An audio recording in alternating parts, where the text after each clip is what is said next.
les gens performants, il nous faut peut-être aussi avoir quoi? Il nous faut peut-être créer des plans de formation, tout ça. Dans la gestion des ressources humaines, nous avons entendu parler de la gestion des ressources humaines. C'est toute une discipline, n'est-ce pas? Tourner vers quoi? Tourner vers la gestion de quoi? Du facteur travail. N'est-ce pas? Parce que la demande évolue, la demande, c'est une variable instable.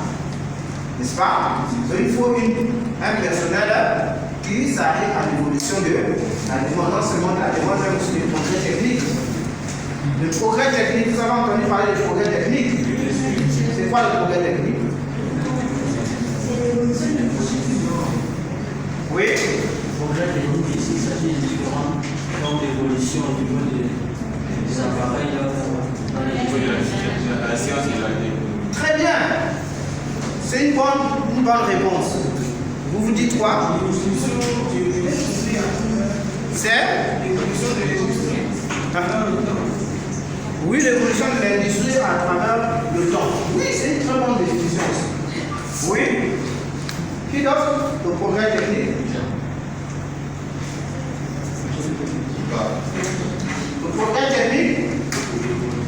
Voilà, donc le progrès technique, on va dire, c'est l'acquisition de nouvelles procédures de fabrication, de nouvelles techniques de production. N'est-ce pas? L'acquisition de nouvelles procédures de production. Qui influence l'efficacité dans la chaîne de production. C'est-à-dire le fait qu'on a maintenant de nouvelles techniques de production, on économise en termes de temps, n'est-ce pas? On économise aussi, et on augmente aussi la production, n'est-ce pas? Si vous produisez par exemple, on va dire 40 bâtons de pain, on avait besoin peut-être d'une heure, mais avec de nouvelles méthodes de fabrication, on peut peut-être réaliser la production peut-être en... Voilà. Donc la compétitivité repose sur ça aussi, hein, il faut mieux avoir une technologie de bonne pointe.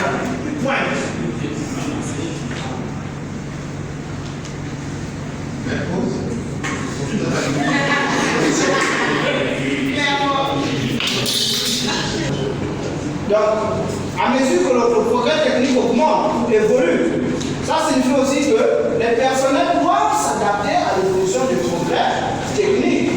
Sinon, vous risquerez de subir des exclusions sur le marché du travail, vous risquerez de perdre même l'emploi. Parce que vos compétences ne cadrent plus avec les exigences de l'entreprise.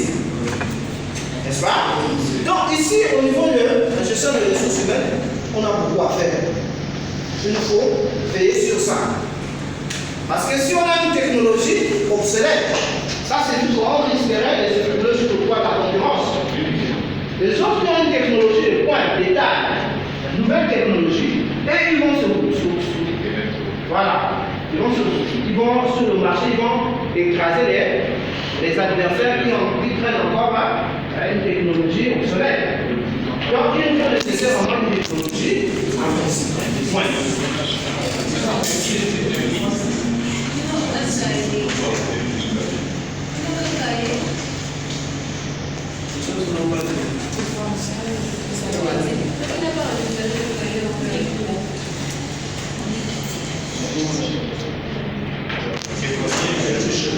Donc, une fois qu'on a réalisé la production, l'objectif, on a dit que un capitaliste, c'est quoi? C'est rechercher le profit le plus élevé. On va organiser la chaîne de production, la chaîne industrielle, parce qu'on veut réaliser le profit le plus élevé. Mais on a dit derrière ça, il faut réunir quoi? Réunir les critères, les exigences en matière de production. C'est-à-dire la qualité, le délai, le coût et la flexibilité. La flexibilité ici, c'est quoi? La flexibilité. Quelqu'un l'a dit? Très bien. Il a parlé des employés. Les employés, c'est qu'on doit avoir un personnel, si on veut être compétitif, il faut mieux avoir un personnel qui s'anime à l'évolution du progrès technique. C'est-à-dire, une fois que les techniques de production changent, ils sont aptes à s'adapter. Donc la flexibilité, c'est aussi, oui, c'est aussi avoir une structure de production, n'est-ce pas, qui rime avec l'évolution de la demande. Ça signifie quoi? Être capable, si la demande diminue, on doit être capable de réduire aussi la production. Si la demande augmente, on doit être apprécié à augmenter l'échelle de production. Donc, ici dans les nouvelles économies, on va montrer ici que si on veut être compétitif, on veut résister sur le marché, il faut mieux être flexible. La flexibilité repose sur des variables. Vous avez parlé du personnel.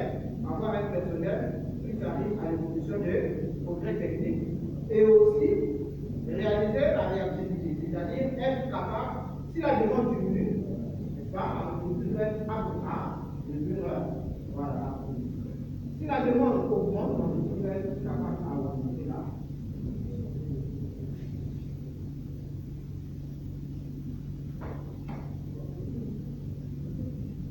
Maintenant, on va regarder les petites définitions, comme valeur ajoutée, chiffre d'affaires. C'est quoi la valeur du chiffre d'affaires? Vous avez entendu parler de ça? Vous avez jamais entendu parler de chiffre d'affaires? C'est quoi le chiffre d'affaires? Chiffre d'affaires. Vous avez entendu parler de chiffre d'affaires? À la télé, monsieur. Voilà. À la télé, mais vous comprenez quand même le chiffre d'affaires. On pense comprendre. Chiffre d'affaires. On va dire chiffre d'affaires. Ici, le chiffre d'affaires représente quoi? Le chiffre d'affaires n'est autre que la valeur des ventes, n'est-ce pas? Ce qu'on appelle le chiffre d'affaires. Ce n'est pas encore le bénéfice ou le profit de l'entreprise, n'est-ce pas? C'est juste la valeur de vente. On n'a pas encore enlevé les impôts. Parce que l'État viendra dire, sous prétexte que vous utilisez mon territoire, vous avez l'obligation à vous sujeter aux taxes. Vous devez payer les taxes parce que vous exploitez mon territoire. Donc on appelle ça la taxe sur quoi? Le chiffre d'affaires. Ce n'est pas encore ça le bénéfice. Donc chiffre d'affaires est égal à quoi? Les prix, on multiplie avec les quantités produites. Donc quand on multiplie les prix avec les quantités produites, on a la valeur du vente. Voilà. Donc P ici on va dire ce sont les prix. Et Q ici on va dire ce sont les quantités. Chiffre d'affaires égale à quoi? Voilà. Le prix par les quantités.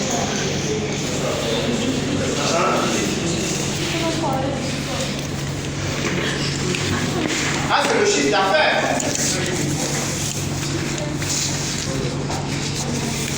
Maintenant, la valeur ajoutée. La valeur ajoutée. D'abord, ici, le chiffre d'affaires. Le chiffre d'affaires, c'est un indicateur qu'on utilise pour mesurer le poids de chaque industriel. N'est-ce pas? Le chiffre d'affaires, c'est un indicateur qu'on utilise pour mesurer la part du marché de chaque opérateur ici. Ça signifie quoi? Ça signifie que si votre chiffre d'affaires est plus élevé dans un segment, n'est-ce pas? Ça signifie que vous arrivez à vendre plus que les autres. Si on prend par exemple dans le segment de bois, par exemple, on va regarder, on va lister toutes les entreprises industrielles, n'est-ce pas? On va regarder, on va comparer avec un chiffre d'affaires. Donc le chiffre d'affaires, celui qui réalise un chiffre d'affaires plus élevé que les autres, on va dire que c'est celui qui vend plus par rapport aux autres. Donc ça signifie qu'il a plus de parts de marché que les autres. Donc c'est un indicateur de mesure de part de marché. Comment on le fait? Évidemment, c'est pour pouvoir mesurer le poids de chaque industriel. Le poids de chaque entreprise, par exemple, on va regarder le chiffre d'affaires. Ça peut être un élément qui peut vous permettre de dire que c'est une entreprise, c'est une moyenne entreprise.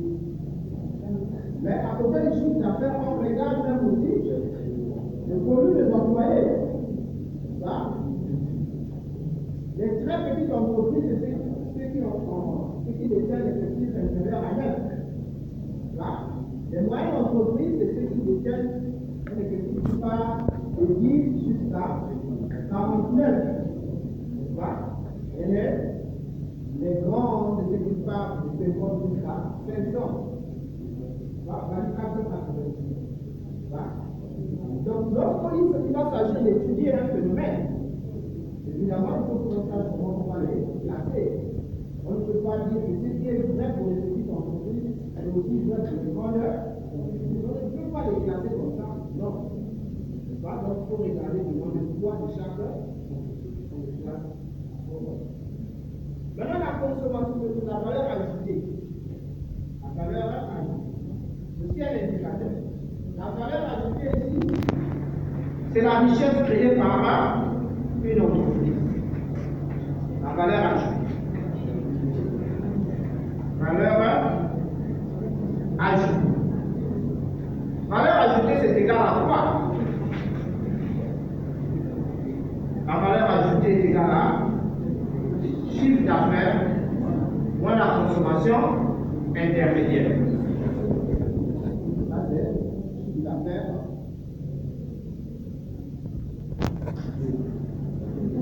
Ça, c'est la consommation intermédiaire. Consommation intermédiaire. Donc, je reprends. La valeur ajoutée, c'est la richesse créée au sein d'une entreprise. La valeur ajoutée. C'est la différence entre quoi? Entre la consommation de le chiffre d'affaires et la consommation intermédiaire.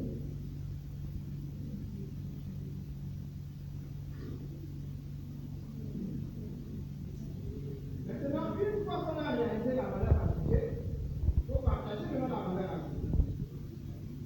Il faut partager tout ce qu'on a créé dans la richesse. Il faut partager. Le partage s'effectue comment? On donne à qui, on ne donne pas à qui.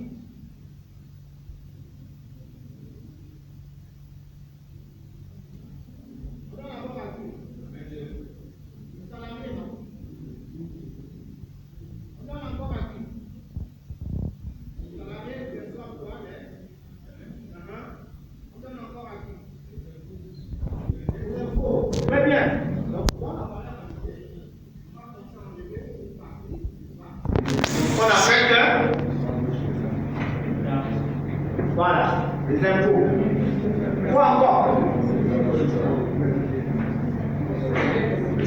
Hein? Amorti, oui. On va voir ça, c'est la partie qui n'a pas été aussi. On va voir ça après. Donc il y a les salariés, il y a les impôts, donc les taxes. Les impôts, ils sont des taxes. Ici, c'est la même œuvre. Quoi d'autre? Les dividendes aussi, non? Les dividendes, qui perçoivent les dividendes? Ce sont des actions. Les actions. Dividendes. Dividendes.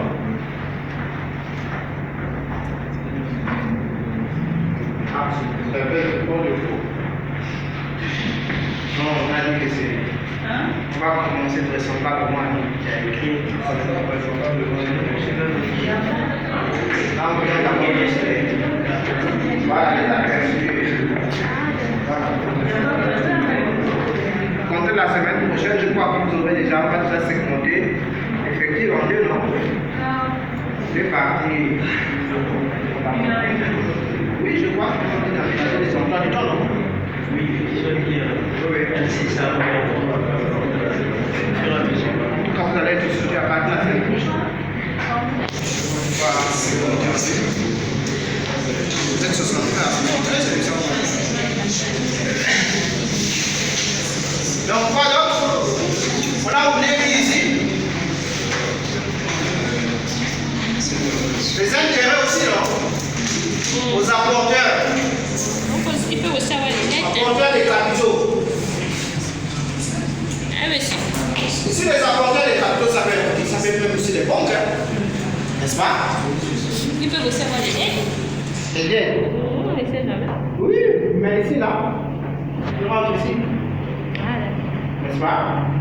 Les banques, par exemple, n'est-ce pas? Qui ont prêté, par exemple, de l'argent à l'entreprise. L'entreprise reverse quoi? Des intérêts. C'est des crédits. Ils doivent verser des intérêts. Maintenant, la partie qui n'a pas été répartie, ça va constituer quoi? Les réserves de l'entreprise. Et c'est là où on va enlever une partie dans les réserves de l'entreprise. Une partie va faire l'objet de l'amortissement. On a expliqué si l'amortissement c'est quoi? C'est un fonds qu'on met de côté pour révéler l'efficacité des machines. Parce que les machines perdent l'efficacité par chaque période. Il faut révéler